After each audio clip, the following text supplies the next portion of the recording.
অসমীয়াৰ হাতৰ পৰা মাটিডোখৰো যদি আঁতৰি যায় জীয়াই থকাৰ বাবে আমি পৰিচয় নোপোৱা হ'ম। জনগাঁথনিৰ পৰিৱৰ্তনে আমাক গ্ৰাস কৰিছে। অসমীয়া জাতি এনে এটা জাতি, আমি মমৰ পোহৰত আছো। মমৰ পোহৰে মমডালকো জ্বলাই দিয়ে আৰু কেতিয়াবা নিজৰ শৰীৰ জ্বলাই জ্বলাই সেই মমডাল নোহোৱা হৈ যায়। আজি আমাৰ চাৰিওফালে অচিনাক্ত লোকৰ মাজত এডাল মমৰ দৰে জ্বলি আমি অসমখনক আলোকেৰে আলোকিত কৰি ৰাখিবলৈ প্ৰচেষ্টা কৰিছো।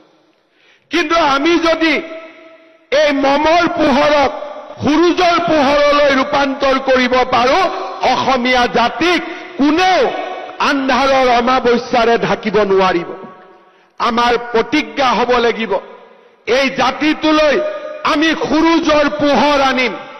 এই জাতিটোলৈ আমি আত্মনিৰ্ভৰশীলতাৰ এক নতুন ইতিহাস কঢ়িয়াই আনিম। শ্বহীদে যদি নিজৰ তেজেৰে অসমখনক ধুৱাইছিল, আমি কপালৰ ঘামেৰে আমাৰ মাতৃভূমিক ধুৱাম। সেই প্ৰতিজ্ঞা অসমৰ যুৱক যুৱতীসকলে কৰিব লাগিব। আমি শ্বহীদ ভূপেন ডেকা নহয়, আমি শ্বহীদ খৰ্গেশ্বৰ তালুকদাৰ নহয়, আমি ভগৱানৰ সেই বিশেষ সন্তান নহয়। শ্বহীদসকল ভগৱানৰ শ্ৰেষ্ঠতম সন্মান। ভূপেন ডেকা খৰ্গেশ্বৰ তালুকদাৰ হোৱাৰ সাহস আৰু শক্তি ভগৱানে আমাক দিয়া নাই, কিন্তু তেওঁলোকৰ প্ৰেৰণাৰে আমি ৰোমাঞ্চিত হৈ, তেওঁলোকৰ আদৰ্শৰে আমি আদৰ্শান্বিত হৈ তেজেৰে মাতৃক ধুৱাব নোৱাৰিলেও কপালৰ ঘামেৰে আমি নিশ্চয় অসম মাতৃক ধুৱাব পাৰো। আৰু সেইবাবে অসমৰ যুৱক সমাজে অসম মাতৃক কপালৰ ঘামেৰে ধুৱাবলৈ ওলাই আহক। বিশ্ব বিজয় কৰিবলৈ আগবাঢ়ি আহক। ৰূপকোঁৱৰ জ্যোতিপ্ৰসাদ আগৰৱালাই কৈ যোৱাৰ দৰে বিশ্ব বিজয়ী নজোৱান। জ্যোতিয়ে সপোন দেখিছিল অসমীয়া যুৱকে বিশ্ব বিজয় কৰিব, আৰু আজিও আমি বিশ্ব বিজয় কৰিব পাৰো। অসাধাৰণ যুৱক অসমৰ মাজত এতিয়াও আছে। অসাধাৰণ যুৱকসকলে এতিয়াও আমাক প্ৰেৰণা যোগায়।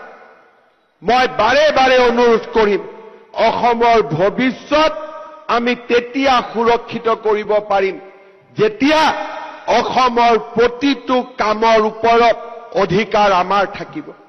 আমাৰ মনবোৰ বেদনাৰে সিক্ত হৈ যায়, আমাৰ মনবোৰ বেদনা আৰু দুখেৰে পৰিপূৰ্ণ হয় যেতিয়া অচিনাক্ত লোকে কয় যে আমি মাছ বিক্ৰী কৰা বন্ধ কৰি দিম, যেতিয়া অচিনাক্ত লোকে কয় যে আমি নহলে উজনি অসমত কাম নহব। সেই দিনটোতকৈ চৰম অপমানৰ দিন জাতিটোৰ বাবে একোৱেই নাথাকে। কোনোবা অচিনাক্ত লোকে যদি খাৰুপেটীয়াৰ পৰা কয় যে আমি নোখোৱালে তোমালোকে খাব নোৱাৰিবা, তাতকৈ আৰু ডাঙৰ অপমান জাতিটোৰ বাবে একোৱেই হ'ব নোৱাৰে। কাৰোবাৰ অচিনাক্ত লোকে খেতি কৰিব আৰু সেই খেতিৰ শাক পাচলিৰ মূল্য বাঢ়িছে নে কমিছে তাৰ ওপৰত আমি টিভিত গৈ টক শ্ব' কৰিম, সেয়া অসমীয়া জাতিৰ ভৱিষ্যত হ'ব নোৱাৰে। অসমীয়াই বছৰৰ বাবে প্ৰয়োজনীয় নিজৰ খাদ্য নিজৰ ঘৰৰ বাৰীত উৎপন্ন কৰিছিল। দলগাঁও খাৰুপেটীয়াৰ পৰা অহা আলু তাৰ দাম কিমান হ'ব তাৰ জল্পনা কল্পনা অসমীয়াই নিজৰ ইতিহাসত কেতিয়াও কৰা নাছিল। অসমীয়াই যেতিয়া আত্মনিৰ্ভৰশীল হ'ব, শাক পাচলিৰ দামৰ বাবে আমি টিভিৰ টক শ্ব' চাব নালাগিব, নিজৰ বাৰীখনৰ ফালে চাব লাগিব আৰু নিজৰ বাৰীতে আমি নিজে খোৱা শাক পাচলি আমি উৎপাদন কৰিব পৰা অৱস্থাত আমি আজিও আছো। যদি অসমীয়াই বজাৰৰ মূল্য বৃদ্ধি হৈছে তাৰ আলোচনা আমি একেদিনাই নোহোৱা কৰিব পাৰো যদি আমাৰ খেতি পথাৰখন 9টা মাহ খালী নাথাকে।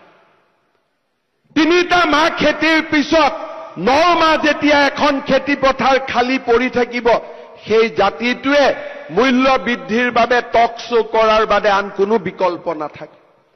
কিন্তু যেতিয়া অসমীয়াই পণ ল'ব যে মোৰ খেতি পথাৰ এটা দিনৰ বাবেও খালী নাথাকে, মোৰ খেতি পথাৰৰ চাৰিওফালে মই মূল্যৱান গছ ৰোপণ কৰিম, এই খেতি পথাৰত মই শাক পাচলি মাহ হালধি উৎপাদন কৰিম, দলগাঁও আৰু খাৰুপেটীয়াৰ ফালে আমি চাব নালাগে। গৰুখুটি আৰু কন্যকাই সেই স্বাৱলম্বী অসমৰ আজি প্ৰথম পোহৰৰ প্ৰথম পুৱাৰ সন্ধান দিছে। এতিয়া সময় 126টা সমষ্টিতে সেই স্বাৱলম্বিতাৰ আদৰ্শ বিয়পাই পেলোৱা।